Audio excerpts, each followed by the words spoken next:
Hello दोस्तों, good morning. मैं Sandeep Verma, class 12th biology.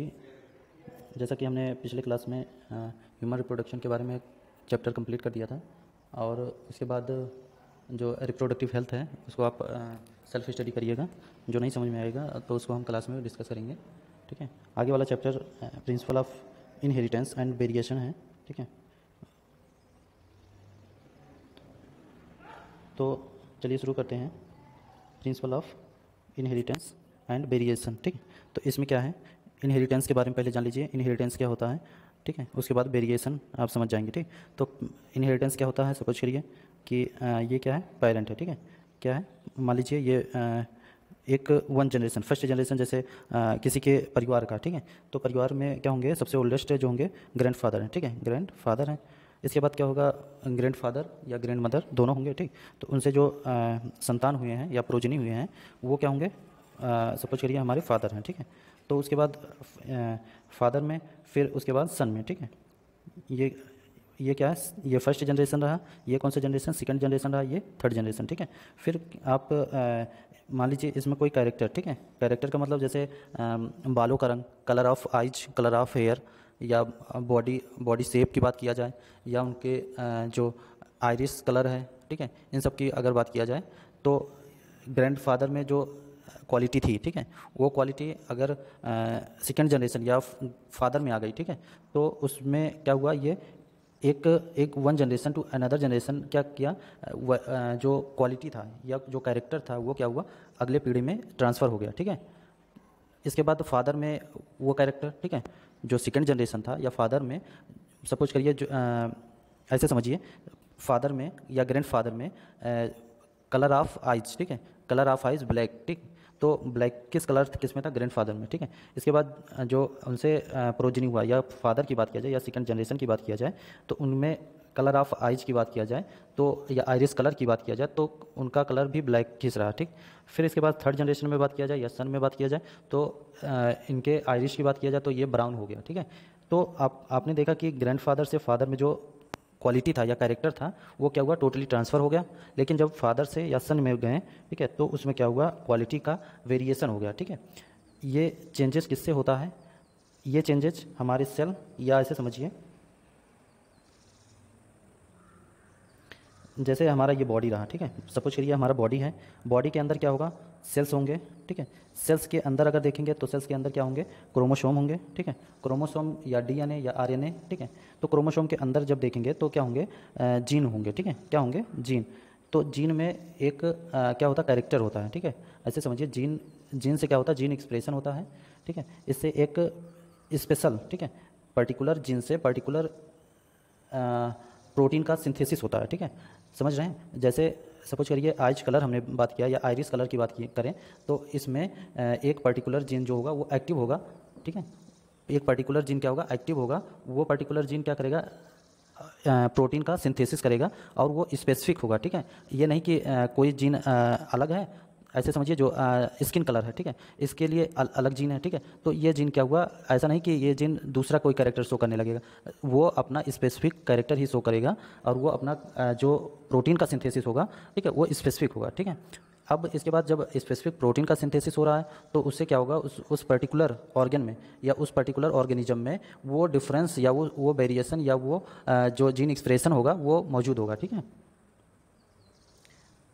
इसी तरह जैसे आप आगे हम इसको और एक्सप्लेन करेंगे, तो ये थोड़ा पढ़ लेते हैं। पहले क्या होता है, जेनेटिक्स क्या होता है। ठीक है, जेनेटिक्स होता है study of principle and mechanism of heredity. ठीक है, हेरिडिटी क्या होता है, वही जो कैरेक्टर हमने बताया कि one generation to another generation क्या होता है, ट्रांसफ़र होता है, वही क्या होता है, हेरिडिटी।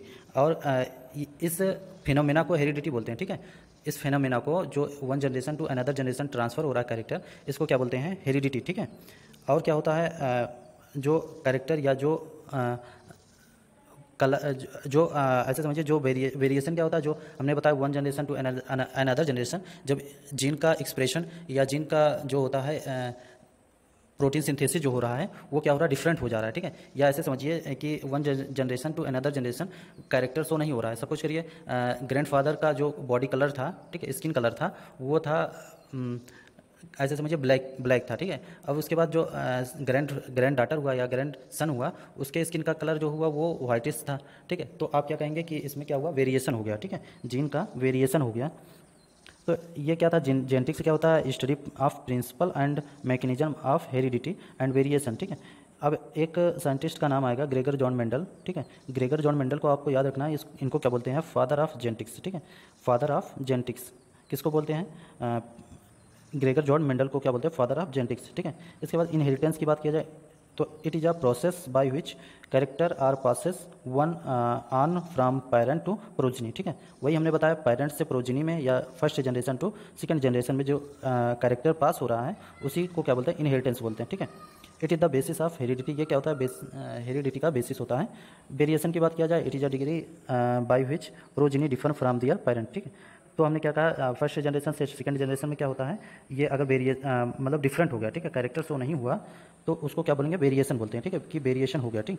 तो variation are main term of किसका, morphology, physiology, cytology and behaviour track, ठीक। तो इसमें क्या होगा, जो वेरिएशन होता है, ठीक है, मार्फोलॉजिकली हो सकता है, फिजियोलॉजिकली हो सकता है, साइटोलॉजिकली हो सकता है, बिहेवियरिस्टिक हो सकता है, ठीक है। तो इसमें one generation to another generation ये शो करता है, ठीक है। अब देखिए आगे क्या है, बिहेवियरिस्टिक।